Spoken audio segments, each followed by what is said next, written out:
back di Indostio dengan saya Om. Nah, di video kali ini aku ingin membahas tentang bagaimana cara memilih sepatu yang baik dan sehat. Nah, pertama-tama saya mohon maaf kalau video ini kalian sudah menunggu-nunggu sangat lama. Karena seperti yang kalian bisa lihat sendiri ya, saya untuk merekam video ini saya harus membawa semua sepatu dan sandal yang saya pakai dari rumah ke tempat saya praktek sehingga saya bisa masukkan ke dalam rekaman video kali ini. Jadi harap kalian mengerti kalau ya ini videonya memang tidak gampang untuk saya bikin ya, karena saya seperti kayak mau jualan sepatu begini. Oke guys, jadi pertama-tama saya ingin bahas kalau berlari atau berjalan dengan menggunakan cara yang sangat alami, yaitu dengan tidak menggunakan alas kaki sama sekali. Itu seharusnya menjadi acuan kita. Karena zaman dulu manusia purba atau manusia-manusia pertama seperti Adam dan Hawa tidak diciptakan di dunia ini dengan menggunakan sepatu atau sandal ya. Jadi kalian nggak mungkin kalian bayangin ya, masa Adam dan Hawa pertama-tama jalan di taman-taman gitu, terus mereka mengeluh kesakitan di kakinya ketika mereka menginjak batu-batu kecil di taman seperti gitu ya. Jadi itu adalah hal yang sangat konyol. Jadi mengacu dengan hal itu, fakta itu, maka dari itu saya percaya kalau kaki kita itu seharusnya sudah cukup, sudah merupakan suatu sepatu atau sandal yang sangat amat baik. Nah, tapi seiring berjalannya waktu, dunia kan juga berubah. Jadi sekarang kita di jalan-jalan ada aspal yang sangat keras, ada ubin, ada misalnya contohnya seperti paku, misalnya paku yang berceceran di jalan gitu yang bisa menusuk kaki kita atau mungkin pecahan-pecahan gelas. Jadi hal-hal ini menyebabkan kita manusia di dunia modern ini membutuhkan menggunakan sepatu atau sandal. Tapi sepatu atau sandalnya juga harus mengacu kepada prinsip kalau sepatu dan sandal itu harus mengizinkan kaki kita untuk berjalan dan berlari dengan cara yang alami. Jadi kriteria-kriteria ini apa aja? Yuk sekarang kita bahas. Jadi ada 4 kriteria yang seharusnya kita ingat dalam mencari sepatu atau sandal yang baik dan sehat buat kita. Dan lagi-lagi 4 kriteria ini mengacu kepada menjaga agar sepatu dan sandal itu bisa mengizinkan kaki kita berfungsi selayaknya kaki kita pada saat kita berjalan tanpa alas kaki, tetapi tetap memberikan perlindungan yang cukup untuk telapak kaki kita dari benda-benda tajam. Jadi yang pertama itu adalah wide toe box. Jadi wide toe box itu adalah ruangan di jari kaki kita itu seharusnya lebar dan tidak sempit ya.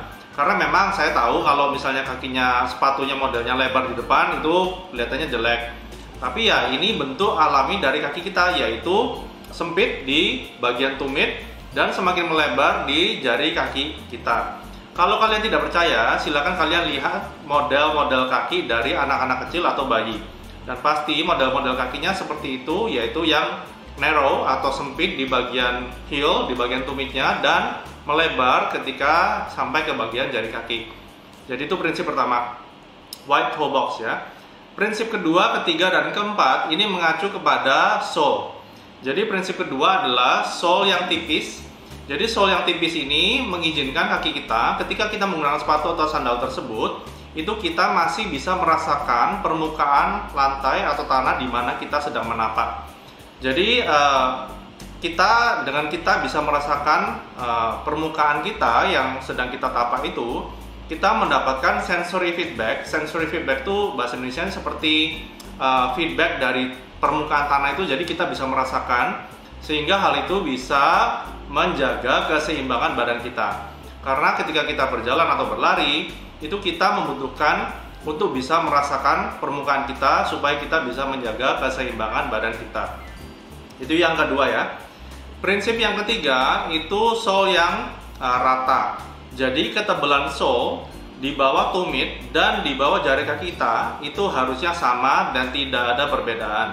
Seperti kebanyakan sepatu zaman sekarang, biasanya sole di bawah tumit itu selalu lebih tebal daripada di bawah jari kaki kita, dan itu menyebabkan ketika kita menapak atau berdiri atau berlari, itu kaki kita akan selalu, tumitnya akan selalu mengangkat begini, dan nantinya akan menyebabkan tendon Achilles di belakang tumit kita atau otot betis kita itu untuk memendek, karena mereka juga beradaptasi dengan situasi yang kita berikan kepada mereka.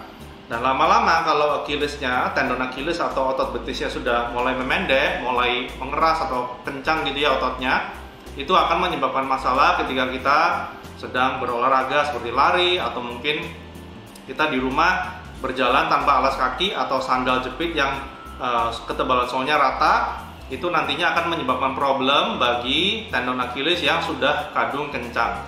Oke, jadi prinsip kriteria terakhir itu adalah solnya itu harus fleksibel. Karena kalau solnya kaku, itu kita tidak dapat menggunakan seluruh otot-otot kaki kita, telapak kaki kita, terutama jari kaki kita, untuk berfungsi ketika setiap kali kita berjalan atau melangkah. Dan menggunakan jari kaki kita itu sangat-sangat penting untuk pertumbuhan dan penguatan otot di telapak kaki kita.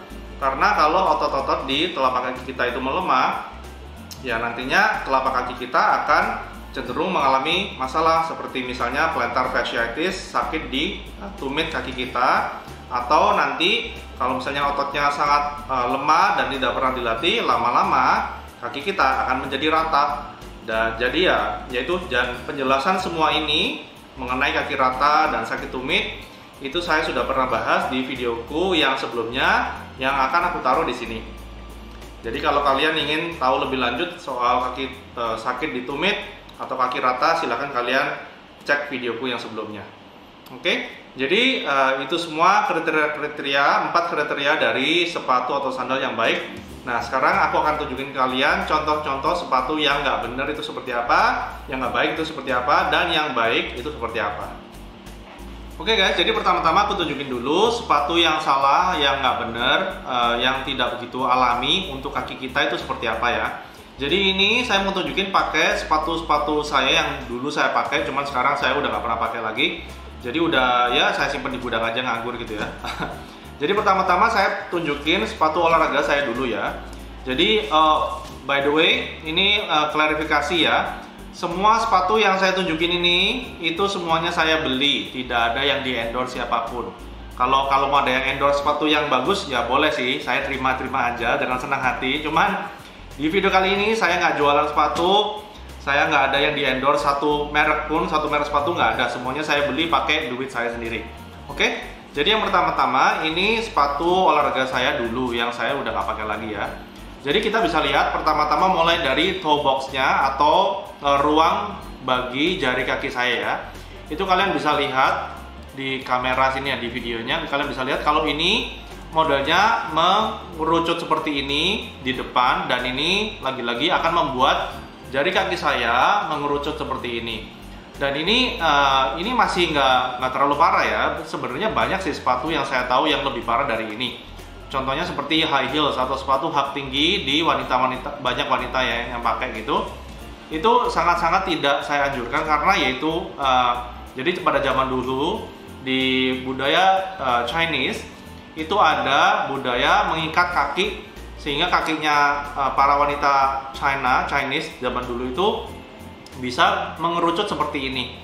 Dan bagi orang-orang Chinese pada zaman dulu di China itu konsep model kaki wanita mengerucut seperti ini tuh dipandang cantik. Tapi ya itu sudah tidak dilakukan lagi di zaman modern ini. Tapi sayangnya kaki seperti ini, model kaki, keindahan kaki seperti ini tuh yang cantik, itu sayangnya masih terjadi sampai sekarang meskipun tidak se-ekstrim pada zaman dulu. Ya kalian bisa melihat itu di sepatu-sepatu hak tinggi yang depannya selalu cenderung mengerucut seperti ini, dan itu sangat-sangat tidak alami bagi kaki kita, bentuk kaki alami kita ya. Jadi itu prinsip pertama, white toe box-nya di sepatu olahraga saya dulu itu ya tidak menyerupai bentuk alami kaki saya ya.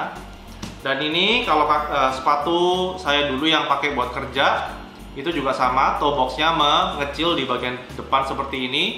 Meskipun lagi-lagi ini saya pilihnya yang dulunya memang saya pilih yang nyaman ya, jadi rada lebar, cuman masih mengerucut di depan seperti ini. Oke, jadi yang kedua itu tadi solnya yang fleksibel, dan ini saya tunjukin dulu sol yang tidak fleksibel ya. Nih kalian bisa lihat. Ini meskipun ada sedikit lekuannya ya, tapi ini tidak sefleksibel yang saya mau ya. Kalian bisa lihat ini rada susah saya tekuk seperti ini. Ini hal yang sama juga ada di sepatu kerja saya zaman dulu ya. Nah ini meskipun lumayan fleksibel, tapi tidak sefleksibel yang saya mau. Dan hal berikutnya itu ketebalan sole-nya.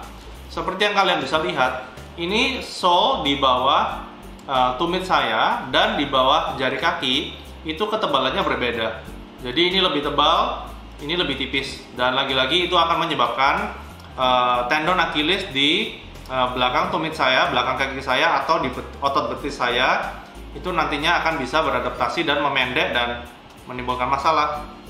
Ya, kalau ini masih mendingan, masih rata ya ketebalan sole-nya, tapi ini mengacu kepada kriteria berikutnya, yaitu sole-nya tidak tipis.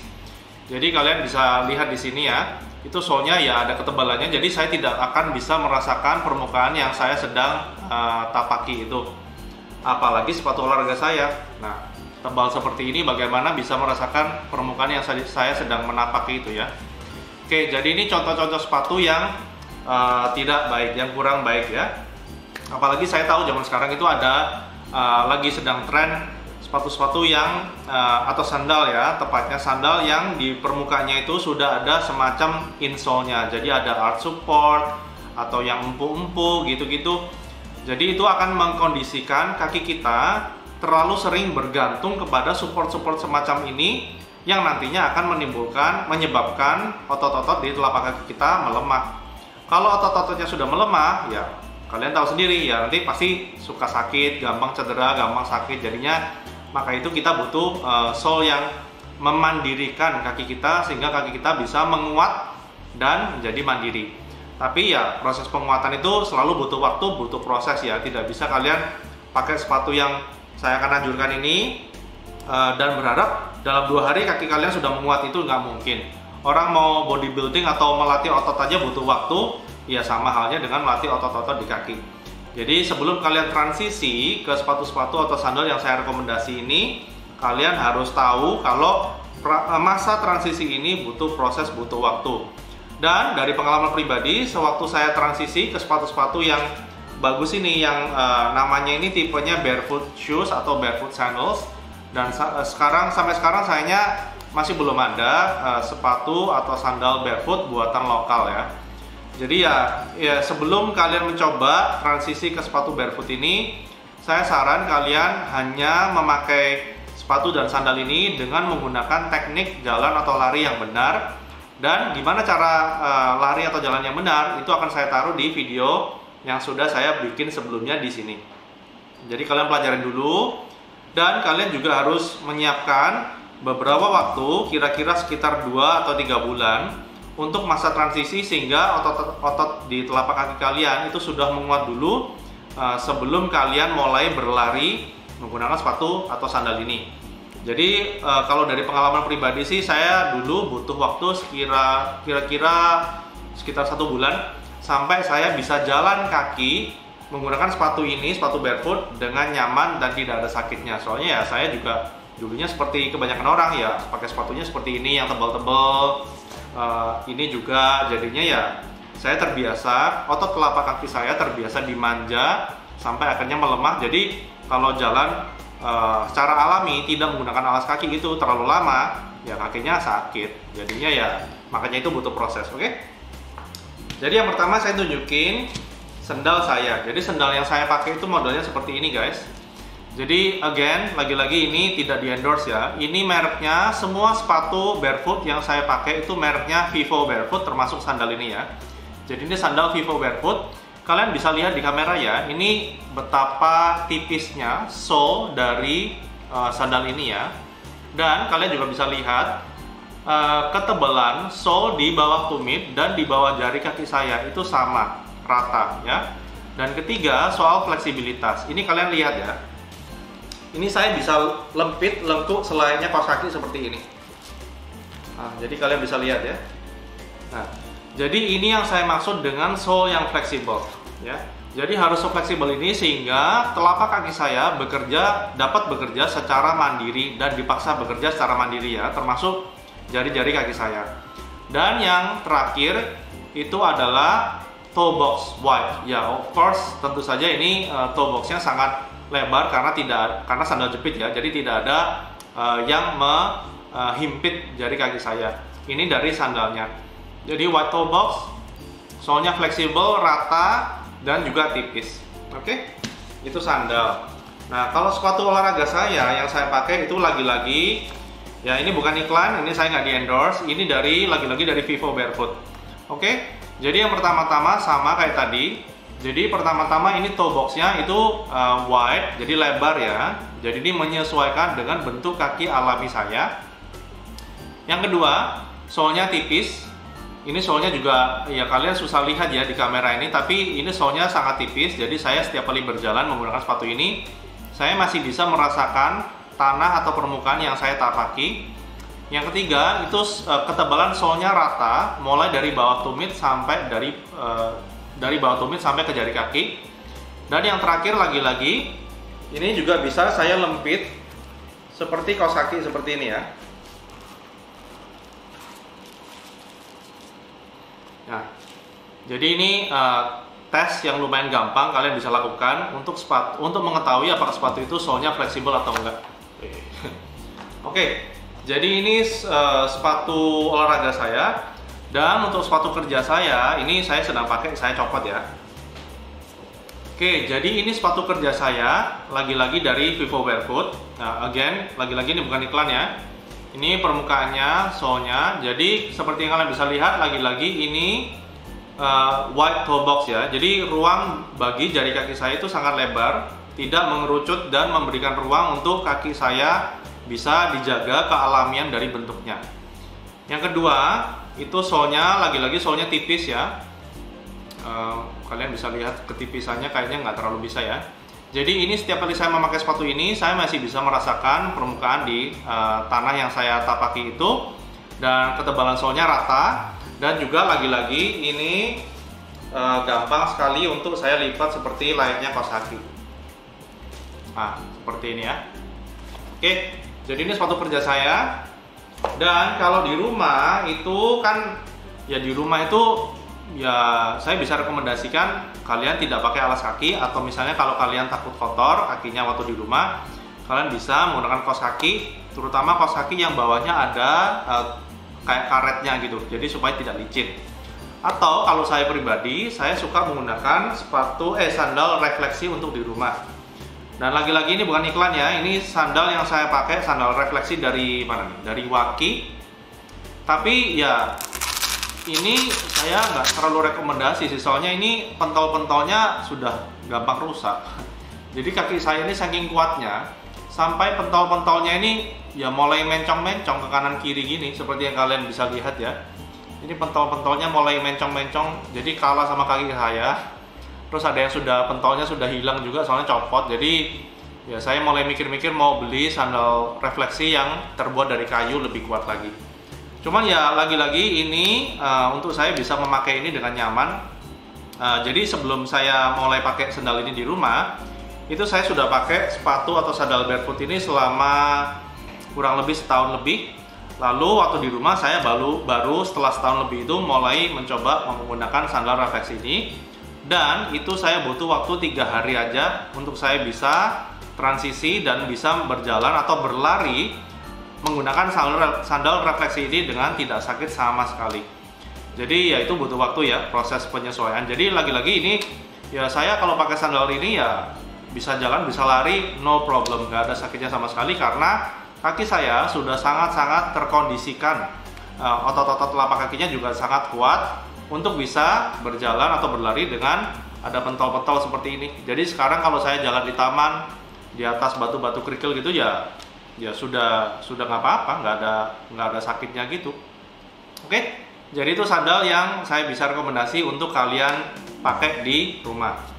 Nah, terus saya ngerti kalau misalnya di Indonesia ini masih sangat jarang ya untuk menemukan sepatu atau sandal barefoot. Jadi ada beberapa alternatif yang saya bisa rekomendasikan untuk kalian mulai coba ya. Jadi sepatu ini bukan murni barefoot, tapi ini mendekati barefoot. Jadi contoh pertama itu seperti sepatu kungfu, atau misalnya kalian bisa cari di Google sepatunya Bruce Lee gitu ya, sepatu Bruce Lee, sepatu kungfu. Itu kalian bisa pakai, bisa coba. Itu saya bisa rekomendasikan, kenapa? Soalnya itu setahu saya itu solnya lumayan fleksibel, meskipun tidak tipis tapi lumayan fleksibel. Terus soulnya juga, ketebalan soulnya juga rata. Jadi tidak lebih tebal di bawah tumit atau di depan, di bawah jari kaki. Yang kedua itu adalah sepatu badminton seperti Feiyue. Jadi Feiyue ini lagi-lagi sangat murah dan bukan murni barefoot tapi mendekati ya. Jadi dua sepatu ini yang saya bisa rekomendasi dan itu buatan lokal, jadi harganya sangat terjangkau juga. Thank you buat semuanya yang udah nonton. Aku harap kalian sekarang jadi lebih tahu bagaimana cara memilih sepatu yang baik dan sehat. Jika kalian merasa video atau channelku ini sangat membantu kalian, silakan kalian share ke teman-teman kalian. Dan juga jangan lupa subscribe ke channelku ini dan like this video.